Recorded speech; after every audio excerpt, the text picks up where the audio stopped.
And the 49ers lost to the Cincinnati Bengals 31-17. Comprehensive. It was comprehensive. The defense wasn't very good. The offense wasn't very good. Special teams, they gave up a long return on a kickoff, but other than that, I guess they were fine. Well, actually, the punt where they tried to pin him back wasn't a great punt. I think they only got it to the 18, but I think I found some good news for Niner fans. Okay. You tell me if this qualifies.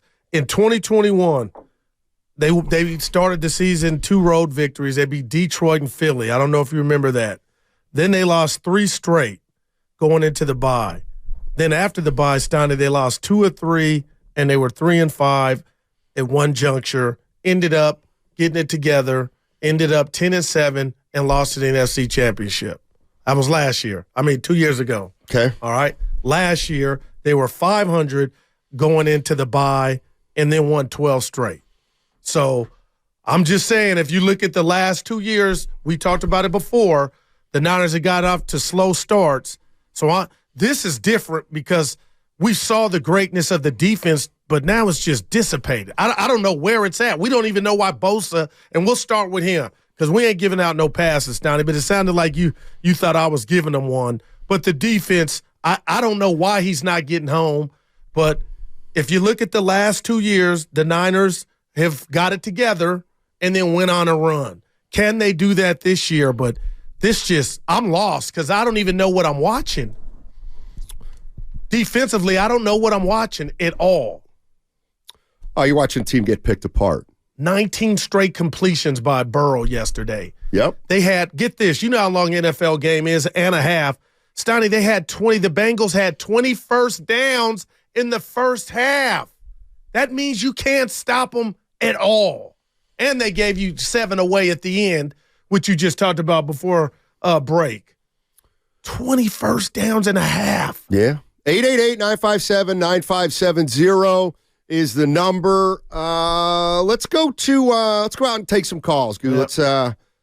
Let's go to Kenny in Los Gatos. What's up, Kenny? How you doing? Good. How you guys doing? Talk to us. Great show, man. I like you guys. Hey, thank you.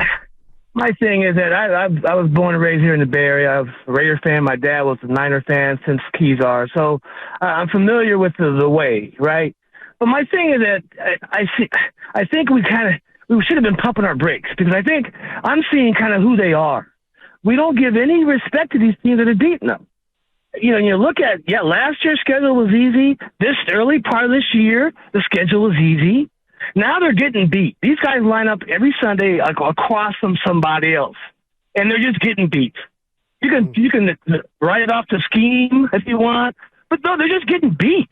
And I just I know it's a station, you got to keep the dialogue going, but I played my ball. I played myself in college, and so I just hate to see that we don't give these other teams any respect when they're beating the Niners. I agree.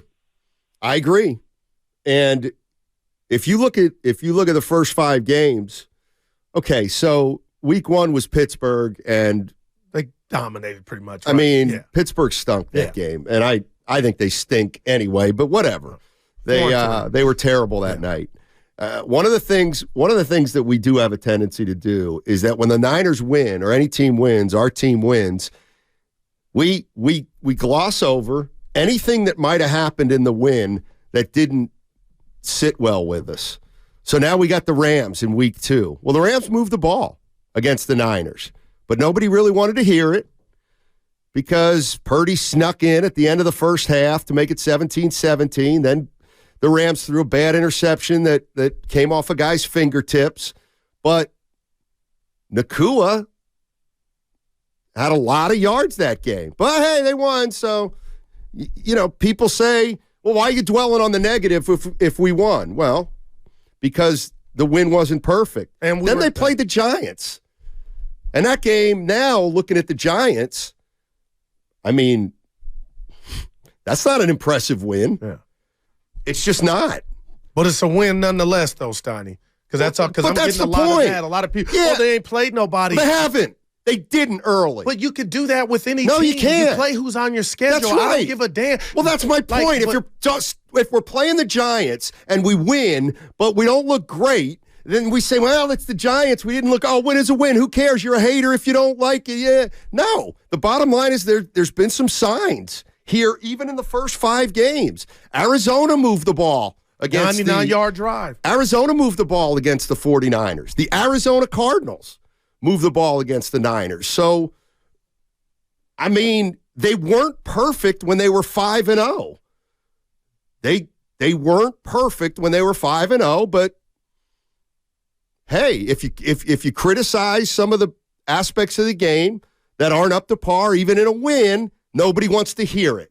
That's the bottom line. But what we're seeing is not what we saw in any facet in any of those games you mentioned. What do you mean? When I came in here and said the Rams, telling everybody, hey, the Rams won time of possession, I was told, it's Stafford. He gets rid of the ball quick. My point is the drop-off defensively was never on display in any of those 5 wins. So nobody saw this coming is my point. That's what I mean. And then you beat Dallas, which was built up to be a big clash, and you knocked them out. So I'm wondering if did they start feeling themselves?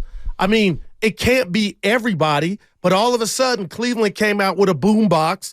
Minnesota did the same thing, and you guys can laugh, but that was saying, you know what, we're tired of the Niners and their pompous ways. They're arrogant, and now all of a sudden they're the ones getting pushed around.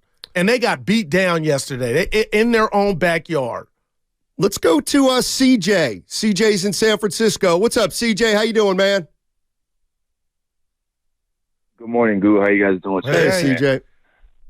Hey, man. So here's what I got for you guys. At the beginning of the year, Kyle Shanahan told us that Brock Purdy was the guy. He said, Brock Purdy's the guy. He's him. He's 100% him. Brock Purdy said, I'm 100% healthy. Coming into this week, he said he had no concussion symptoms. He was all good. He was clear to play. So that's not even a factor into how Brock Purdy played.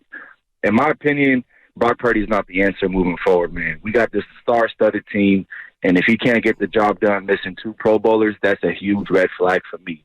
These corners, these linebackers are starting to bait Brock Purdy.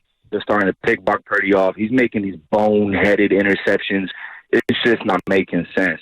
So my thing is, I agree with the past caller, by the way. How come every single loss, it's, I mean, this is a learning experience for us. This one was on us. We needed this. How the hell do you need a loss, brother? Like, we need to be more humble as a team. We going in there with our necks high, like, we didn't lose last week.